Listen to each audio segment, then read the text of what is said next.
خداوند یسوع مسیح کے الہی لا تبدیل لا ریب اور پرفضل نام میں آپ کی اور آپ کے گھرانے کی سلامتی ہو۔ میں انجیل کا قرضدار پادری فیصل جان کھوکر ایک بار پھر خدا کے الہی کلام کے ساتھ حاضر ہوں تاکہ مسیح کے بدن کی جو کلیسیا ہے روحانی نشو نما ہو۔ اس سے پہلے کہ ہم خدا کے الہی کلام کا مطالعہ کریں جو ہماری راہوں کے لیے چراغ اور روحانی خوراک ہے، آئیں ہم خدا باپ کے حضور جھکیں اور پاک روح کی مدد اور رہنمائی کے لیے دعا مانگیں۔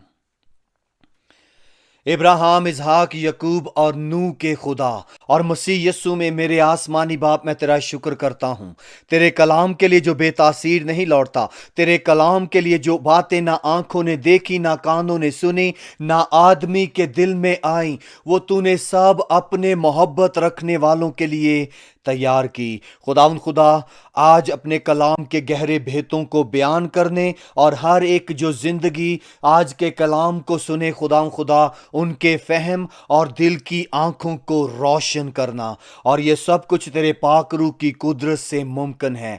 بڑی صداقت سے، پوری وفاداری سے خداوند اپنے کلام کو بغیر طرفداری سے خداوند پاک روح کی مدد اور رہنمائی میں بیان کرنے کی حکمت اور دانائی دے۔ یہ سب کچھ مانگتا ہوں یسوع مسیح کے نام میں، روح القدس کی قدرت میں، آمین۔ جن کے پاس کلام خدا ہے وہ میرے ساتھ نکالے پرانے عہد نامہ میں پیدائش کی کتاب، اس کا 5 باب، اس کی 29ویں آیت، اور جن کے پاس نہیں وہ غور سے سنیں، کیونکہ ایمان سننے سے پیدا ہوتا ہے اور سننا مسیح کے کلام میں سے۔ کلام حق میں یوں لکھا ہے، اور اس نے اس کا نام نوح رکھا اور کہا کہ یہ ہمارے ہاتھوں کی محنت اور مشقت سے جو زمین کے سبب سے ہے، جس پر خدا نے لعنت کی ہے، ہمیں آرام دے گا۔ پاک کلام کے پڑھے اور سنے جانے کے وسیلہ سے ہر ایک ایماندار کی روحانی ترقی ہو، آمین۔ آج پیدائش 5 باب اس کی 29ویں آیت کی بنیاد پر جو ہمارا ٹاپک ہے وہ ہے نوح کے مطابق انجیل کا پیغام، The Gospel Message According to Noah۔ میں کہہ سکتا ہوں بڑے اعتبار سے کہ جیسے ہی آپ نے سنا کہ نوح کے مطابق انجیل کا پیغام، ہو نہیں سکتا ہم نوح کی کہانی سالوں سال سے سنڈے سکول سے پڑھتے آ رہے ہیں اور کبھی بھی ہمیں کسی نے نہیں بتایا کہ نوح نے انجیل کا پیغام دیا تھا۔ جی ہاں، آپ کے اس تجسس کو، آپ کی اس تمام جو فکر ہے، آج اس کا سوال کا جواب بائبل مقدس میں سے خدا کے پاک روح کی قدرت میں دیا جائے گا۔ اور آج کے سوالے پر میں بہت سے سوال کروں گا کیونکہ ان سوالوں کی بنیاد پر ہم دیکھیں گے۔ پہلا سوال جو آپ کے دل میں ہے، نوح کے مطابق انجیل کا پیغام، اس سے کیا مراد ہے؟ آپ بالکل درست سوچ رہے ہیں، کیونکہ جب ہم کلام خدا کا مطالعہ کرتے ہیں تو بائبل مقدس پیدائش کی کتاب سے لے کر مکاشفہ کی کتاب تک دیکھ لیں، جو کہ 31,173 آیات پر مشتمل ہے، جس میں ٹوٹل 66 کتابیں پائی جاتی ہیں، 39 پرانے اور 27 نئے عہد نامہ میں۔ بہت سے نبیوں، رسولوں، قاضیوں، بادشاہوں، چرواہوں نے اور منشیوں نے خدا کے کلام کو پاک روح کی ہدایت میں قلم بند کیا۔ اس لیے آپ کو ایک بھید بتانا چاہتا ہوں، تعلیم کا طریقہ ہمیشہ بدلتا رہتا ہے، لیکن یسوع مسیح کی خوشخبری کا پیغام ہمیشہ یکساں ہے۔ چاہے پیدائش میں دیکھ لیں، خروج میں دیکھ لیں، اخبار میں دیکھ لیں، استثنا میں دیکھ لیں، اور متی، مرکس، لوکا، مکاشفہ یا پہلا، دوسرا یوحنا یا تیسرا یوحنا، کسی بھی کتاب میں دیکھ لیں، بائبل مقدس کی تعلیم کا طریقہ بیان کرنا بدلتا رہتا ہے، لیکن یسوع مسیح کی خوشخبری کا پیغام ہمیشہ یکساں رہتا ہے۔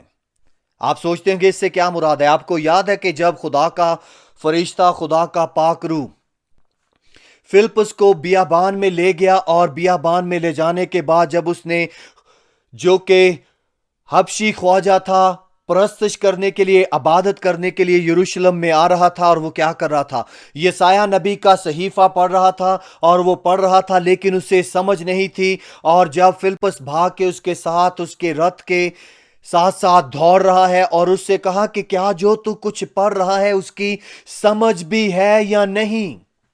उसने कहा कि इस भेद को मैं कैसे जान सकता हूं? मुझे नहीं पता कि नबी किसके बारे में बात कर रहा है, कि ये खुदा का बर्रा कौन है जो बगैर जुबान के अपने बाल कुतरवाने वालों की मानद क्या है, इसी कसाई के सामने खड़ा है।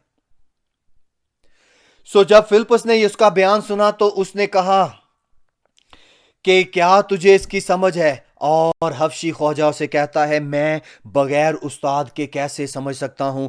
मुख्तसर कहानी बयान करूंगा। फिलिप्पुस ने यशायाह नबी का सहीफा से बयान करना शुरू किया, और अंत किस बात पर किया? यस्सु मसीह की अंजील का पैगाम देकर।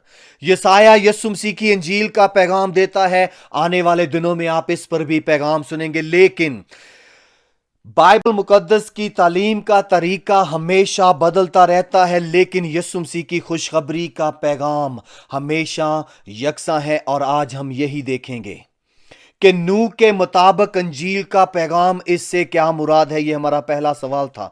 सो आए देखें 5 बाप उसकी 29वीं आयत में क्या लिखा है। और उसने उसका नाम नूह रखा। एक बाइबल टीचर होते हुए, एक उस्ताद होते हुए मेरी जिम्मेदारी है कि हर पासबान को, मुबशर को, एल्डर को, डीकन को, तालिब इल्म को, प्रस्तार को, प्रस्तारा को याद दिलाऊं कि जब भी बाइबल मुकद्दस का मुतालिया करना है तो सवाल करें।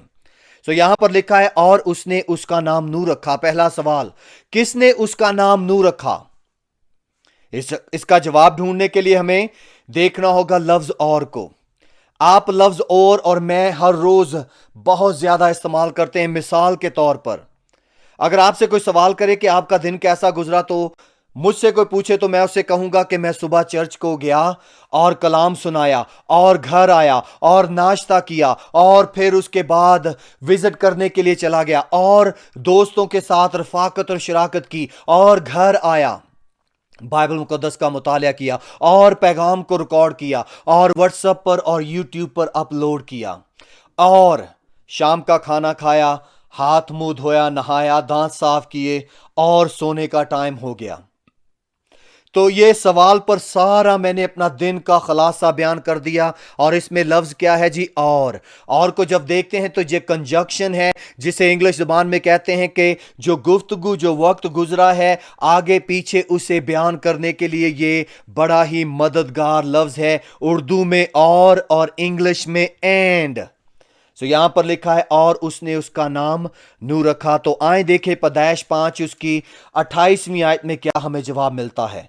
और लमक 182 बरस का था जब उसके एक बेटा पैदा हुआ। सो यहां पर हमें हमारे सवाल का जवाब मिल जाता है कि लमक कौन है? वो नूह का बाप है। उसने नूह का नाम रखा। उसने नूह का नाम रखा। अब अगला सवाल है, नूह के नाम का मतलब क्या है? जब हम अब्रानी जुबान का मुतालिया करते हैं तो नूह के नाम का मतलब है आराम, यानी कि किसी मुशक्कत से, मुश्किल से, बोझ से या किसी तंगी से या किसी मुश्किल में फंसे हुए या जंजीरों में जकड़े हुए शख्स को क्या है जी? आराम देना, सुकून देना, रहाई देना। सो यहां पर नूह का नाम रखा गया और उसके नाम का मतलब क्या है? आराम। और अंजील के पैगाम को जब हम देखते हैं नूह के मुताबिक तो हमें समझ आती है कि उसका नाम बड़ा बामायनी है। सो जब उसका नाम नूह रखा गया तो आगे क्या लिखा है? और कहा, उसके बाप ने क्या कहा? और कहा, ये हमारे हाथों की मेहनत और मुशक्कत से क्या करेगा? हमें आराम देगा। दूसरे लफ्जों में रहाई देगा। मेरा तीसरा सवाल है आपसे, यह चौथा बनेगा, हमारे हाथों की मेहनत और मुशक्कत से कौन रहाई देगा? इस जुमले को समझने के लिए हमारे हाथों की मेहनत और मुशक्कत से कौन आराम देगा? जब हम पैदाइश 3 बाब का मुतालिया करते हैं तो आपको याद है कि बागे अदन वो जगह थी जहां पर ना कोई दुख, तकलीफ, मुसीबत, मुशक्कत, किसी किस्म का कोई रोना धोना और गुनाह नहीं था। तब तक जब तक क्या होता है, कुछ सांप जो कुल दश्ती जानवरों में सबसे ज्यादा चालाक था आकर हवा को बहकाता है। और हवा वहां पर क्या करती है? बेशक उसने अपने खामद आदम से सीखा था, लेकिन जब वक्त आया तो उसने खुदा के कलाम की सही नुमाइंदगी और खुदा के कलाम की तालीम को जो उसने पाई थी उसको सही तरीके से जानबूझ ना सकी और गलत जवाब दिया। सांप ने उसे सवाल किया और सांप के सवाल पर उसने जवाब गलत दिया और उस फल को खा लिया जिसके बारे में खुदा ने आदम को हुक्म दिया था कि ना खाना। और उसने ऐसा किया, अपने खामन को भी दिया। और जब उन दोनों ने खा लिया तो वो बागे अदन, जो सुकून की जगह है, अदन का मतलब है सुकून की जगह, आराम की जगह, मुशक्कत से पाक जगह, वो जगह क्या हो गई? दोज़ख की मानद बन गई। यानी कि उनके ज़मीर में वो कशमकश, वो जंग शुरू हो गई जो शर्मिंदगी, एहसास जुर्म और गुनाह की जंग थी कि उनकी आंखें खुल गईं और वो अपने आप को नंगा पाते हैं। और क्या देखते हैं? लंबी कहानी मुख्तसर, जब खुदा उनके पास आता है, सवाल करता है, खुदा उनसे पूछना चाहता है और वो एक दूसरे पर इल्जाम लगाना शुरू कर देते हैं। आदम ने कहा औरत जो तूने मुझे दी, औरत ने कहा सांप ने मुझे दिया और मैंने अपने खामन को दिया। वो एक दूसरे पर इल्जाम लगाना शुरू होते हैं। और आगे चलकर देखते हैं पैदाइश 3 बाब में जब उसकी 14वीं आयत से हम पढ़ते हैं 20वीं आयत तक, तो क्या है जी? हमें यहां पर 19वीं आयत तक तो हमें यहां पर क्या है जी? पहली अदालत जो खानदानी और शख्सी है खुदा ने की। इस अदालत में हम देखते हैं तो खुदा ने सांप को जो कुल दश्ती जानवरों में से चालाक था उसे मालूम ठहराया, उस पर लानत की। और लानत उसकी क्या थी? उसके ऊपर की गई कि तो अपने पेट के बल चलेगा और अपनी उम्र भर खाक चाटेगा। जिससे हमारा अगला जो नतीजा निकलता है कि उस दौर में सांप बोलता था, चलता था, हाथ पांव रखता था, जब तक उस पर खुदा ने लानत नहीं की। उसके बाद हम देखते हैं कि औरत को जब सजा सुनाई गई, 16वीं आयत में देखते हैं, फिर उसने औरत से कहा कि मैं तेरे दर्द रहम को बढ़ा दूंगा, तू दर्द के साथ बच्चा जनेगी और तेरी रगबत क्या होगी? अपने शौहर की तरफ लगी रहेगी। जिससे हमारा दूसरा नतीजा जो हम अखज करते हैं वो ये है कि गुनाह खुदा की तख्लीक में आदम और हवा की जिंदगी में आने से पहले क्या था? जो औलाद पैदा होती थी वो बगैर गम के, बगैर दर्द के पैदा होती थी।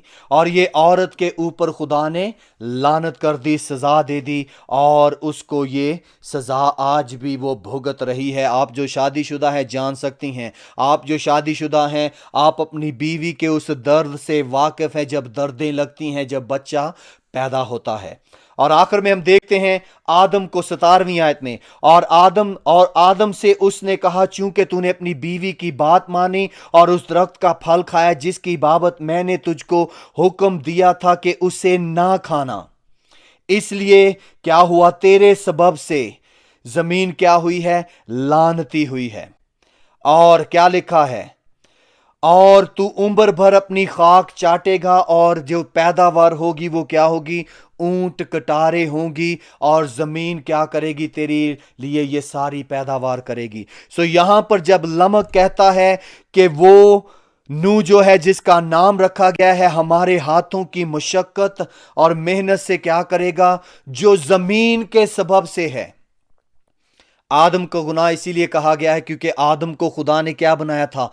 मिट्टी से बनाया था, जमीन की मिट्टी से उसे पैदा किया। इसलिए जो जमीनी था उसका जब गुनाह जो उसने खुदा के हुजूर किया, जमीन उसके सबब से लानती हो गई। और क्या हुआ? जमीन की पैदावार में बिगाड़ आ गया, ठीक जैसे आदम और हवा के रिश्ते में खुदा के दरमियान बगाड़ आ गया, जिसे कहते हैं मजूली हालत। वो खुदा के उस म्यार से गिर गए जो खुदा ने उनके लिए रखा था। नूह के नाम का मतलब है आराम। और हमारे हाथों की मेहनत और मुशक्कत से कौन हमको रहाई देगा? वो यहां पर बयान कर रहा है आने वाले मसीह के बारे में। और उसकी वजाहत किस तरह की गई है? उसकी वजाहत जब देखते हैं खुदा ने नूह को हुक्म दिया था کہ उस कश्ती को बनाना और उस कश्ती की जब हम लंबाई चौड़ाई और उसकी गहराई को देखते हैं तो आप उससे इस बात पर बहुत गहरे तौर पर सीखेंगे। जब हम नूह की कश्ती की लंबाई चौड़ाई और गहराई को देखते हैं तो अगर उससे सैटेलाइट से या ड्रोन शॉट कैमरा से ऊपर से तस्वीर खींची जाए तो वो मुकम्मल तौर पर ऐसा अक्स होगा जैसे यस्सु मसीह की सलीब। पहली बात ये क्या है जी, उसकी लंबाई चौड़ाई और गहराई से हमें पता चलता है। दूसरी बात, जो नूह को कश्ती बनाने के लिए दिया कहा गया था, उसके लिए जो हदायत थी, उसके लिए खुदा ने कहा था कि गोफर की लकड़ी क्या करना, इस्तेमाल करना। गोफर की लकड़ी बहुत से उलमा के मुताबिक यस्सु मसीह की इंसानियत को, बशरियत को जाहिर करती है। और नए अहदनामा में हमें मिलता है जिक्र कि जो कोई मसीह यस्सु में है वो नया मखलूक है और क्या है, वो महफूज है। और तीसरी बात हम देखते हैं, जब इस कश्ती का पूरा जायजा लिया जाए तो उसमें सिर्फ एक दरवाजा था, और जब तमाम जानवर, चीता, जितने भी जानवर थे जो आज मौजूद नहीं है, उस दौर में मौजूद थे जिसमें डायनासोर्स और पता नहीं क्या क्या था, वो सब जानदार क्या करते हैं, नूह के पास खुदा के हुक्म के मुताबिक कश्ती के अंदर आते हैं। तो तीसरी बात क्या है, कश्ती का एक दरवाजा था। और यस्सु मसीह में नए अहदनामा में हमें क्या मिलता है, यस्सु मसीह ने कहा दरवाजा मैं हूं, जो कोई मुझसे दाखिल होगा, यानी कि जो कोई मुझ पर ईमान लाएगा वो क्या करेगा, निजात पाएगा। और चौथी बात, तमाम जानवरों को देखते हैं। तमाम जानवरों को देखते हैं तो तमाम जानवर एक जगह पर इकट्ठे। यसाया नबी की वो नबूवत है कि आखिरी अयाम में जब खुदा फिर नया यरूशलेम, नया आसमान, सब कुछ नया होगा, बागे अदन जैसा माहौल होगा, तो क्या होगा, उस अब्दी बादशाही में शेर का बच्चा क्या, और भेड़िया और बर्रा और रीछ और सांप और सब कुल दश्ती जानवर क्या हैं, इकट्ठे रहेंगे, जो कि अब्दी बादशाही की तरफ इशारा है। सो यह चार बातों को जब हम देखते हैं तो खुदावंद खुदा नूह के वसीला से मनादी कर रहा था। और नूह की मनादी क्या थी, उसका अरसा 120 बरस।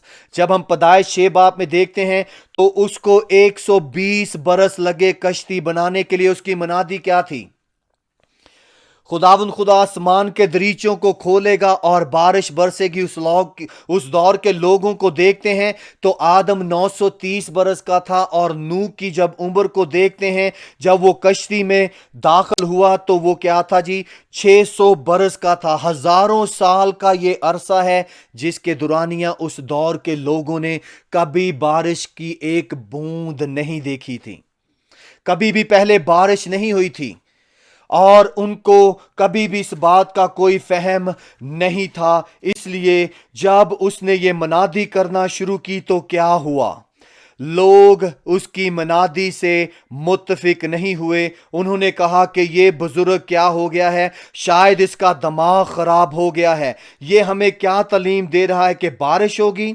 हम तो नस्लों से सुनते आ रहे हैं कि जमीन पर कभी भी बारिश नहीं हुई। पुराने अहदनामा की ये बात नए अहदनामा में यस्सु मसीह ने कही। मत्ती की इंजील 24वां बाब उसकी 37वीं आयत को देखते हैं तो लिखा है, जैसे नूह के दिनों में हुआ वैसे ही इब्ने आदम के आने के वक्त होगा। क्या होगा, लोग यकीन नहीं करेंगे। नूह का उन्होंने 120 साल का अरसा आते जाते उस बड़े बेड़े को देखा और उन्होंने कहा कि यह फजूल मेहनत कर रहा है। और क्या हुआ, वो मनादी कर रहा था यस्सु मसीह की। और पतरस के खत के मुताबिक क्या है, जो कोई मसीह में है वो क्या है, महफूज है। जैसे 8 जाने उस पानी के अजाब से और तूफान से बच गईं, वैसे ही आज जो मसीह में है वो महफूज है। और 28वीं आयत में लिखा है, मत्ती 24वां बात, क्योंकि जिस तरह तूफान से पहले के दिनों में लोग खाते पीते और शादी ब्याह करते थे, उस दिन तक के नूह कश्ती में दाखिल हुआ। वो अपनी अपनी अयाशियों में, अपनी अपनी खुशियों में मसरूर थे, जैसे कि आज लोग मसरूर हैं। आज लोग मसरूर हैं। तो नूह क्या कर रहा है, उसके नाम का मतलब है आराम। कौन हमें रहाई देगा? यीशु मसीह। और जमीन के सबब से जो, इससे क्या मतलब है? आदम जो जमीन से पैदा किया। और अगला सवाल, किस पर खुदा ने लानत की? आदम पर, हवा पर, शैतान पर और जमीन पर। इन सब को नया बनाया जाएगा, नया आसमान, नई जमीन। और कौन हमें लानत से आराम देगा? जब हम देखते हैं नूह की कश्ती, तो यीशु मसीह की पूरी जबरदस्त इंसानियत को जाहिर किया गया है, उस पर ईमान लाने को जाहिर किया गया है, उसके सलीब के पैगाम को जाहिर किया गया है। और जो कोई उसमें आ जाएगा, जैसे पालूस रसूल कहता है, जो अब मसीह यीशु में है, ना कोई यहूदी रहा, ना कोई यूनानी, ना कोई वैशी, ना कोई गुलाम, ना कोई आज़ाद, ना कोई बड़ा ना छोटा, बल्कि सब मसीह में नई मखलूक हैं। वैसे ही जब यीशु मसीह दोबारा आएगा तो क्या होगा? हर एक जानवर, हर एक तख्लीक की हुई चीज़, जब यीशु मसीह दोबारा ज़मीन को नया बनाएगा तो क्या होगा? एक जगह पर होगी। इसीलिए नूह के मुताबिक अंजील का पैगाम, बाइबल मुकद्दस में जब हम मुतालिया करते हैं, जैसे मैंने आपको कहा, the method of teaching always change but the gospel of Jesus Christ always same. तालीम का तरीका हमेशा बदलता रहता है। नूह का तरीका, उसका मनादी का तरीका अलग है। मूसा की मनादी को देखेंगे, उसका तरीका अलग है। इब्राहिम की मनादी को देखेंगे, उसका तरीका अलग है। फिलिप्पस की मनादी को देखेंगे, उसका तरीका अलग है। आपकी मनादी अलग है। मैंने बहुत दफ़ा बहुत सी जिंदगियों को यीशु मसीह का पैगाम अलग तरीके से सिखाया है, एक ही तरीका इस्तेमाल नहीं किया।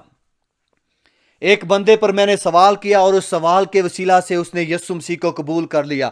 एक बंदे को मैंने अपने फ्राई चिकन का पीस दिया और उसके साथ यीशु मसीह का पैगाम शेयर किया और उससे सवाल किया, उस चिकन के एक टुकड़े के वसीला से उसने निजात को कबूल कर लिया। मैंने एक बंदे को स्टोर पर कहा कि मैं क्या हूं? एलियन हूं। और उसने सवाल पर मुझसे सवाल किया और मैंने उससे कहा कि हम मसीह के मुताबिक क्या हैं? इस ज़मीन पर मुसाफिर और क्या हैं? इस जमीन पर आरजी लोग हैं, परदेसी हैं। एलियन किसे कहते हैं? मुसाफिर किसे कहते हैं? परदेसी किसे कहते हैं? एलियन को। और वो उस वसीला से यीशु मसीह के पास आ गया। सो बाइबल मुकद्दस की खुशखबरी का पैगाम देने का तरीका बदलता रहता है, लेकिन खुशखबरी यकसा है। पैदाइश से लेकर मुकाशवा तक देख लें, अगर निजात है तो किसके साथ है? ईमाल के साथ नहीं, नेक कामों के साथ नहीं, जबानें बोलने के साथ नहीं, या फिर कोई ज्यादा रूहानी बनने से नहीं, बल्कि यीशु मसीह पर शख्सी तौर पर ईमान लाने से है। नूह रास्तबाज ठहरा तो किस बाइस? खुदा के उस मंसूबे पर ईमान लाने से। इब्राहिम रास्तबाज ठहरा किस पर? खुदा की ज़ात पर ईमान लाने से। मूसा किस तरह निजात याफ्ता ठहरा? खुदावंद खुदा की ज़ात के पैगाम पर ईमान लाने से। पालूस कैसे? आप कैसे और मैं कैसे? बजरिया ईमान। इसलिए नूह के मुताबिक अंजील का पैगाम, आखिरी सवाल आपसे, अंजील का पैगाम आपके मुताबिक क्या है? आप किस तरह रूहों को जीत रहे हैं? क्या आप मसीह का बदन, हाथ, पांव, आंख, मुंह, मदद करने वाले बनकर इस्तेमाल हो रहे हैं? क्योंकि आपके मुताबिक अंजील का पैगाम क्या है? और आने वाले दिनों में खुदा ने चाहा, जब ये सारे वॉल्यूम मुकम्मल किए जाएंगे तो उस एक वॉल्यूम में मैं ये वॉल्यूम भी लिखूंगा, अंजील का पैगाम, अंजील के कर्जदार पादरी फैसल के मुताबिक। और उसमें अपने तजर्बात को लिखूंगा कि किस तरह, किस जगह पर, किस तरह, किस वसीले से खुदा ने किसी को मसीह की निजात से वाकफियत दी। The gospel message according to Noah, नूह के मुताबिक अंजील का पैगाम। आपके मुताबिक अंजील का पैगाम क्या है? खुदावंद खुदा आपको बरकत दे और खुदावंद खुदा की कुर्बत में और पाकरू की ताबेदारी में इस पैगाम को सुने और दूसरों तक पहुंचाएं। जय मसीह की। आमीन।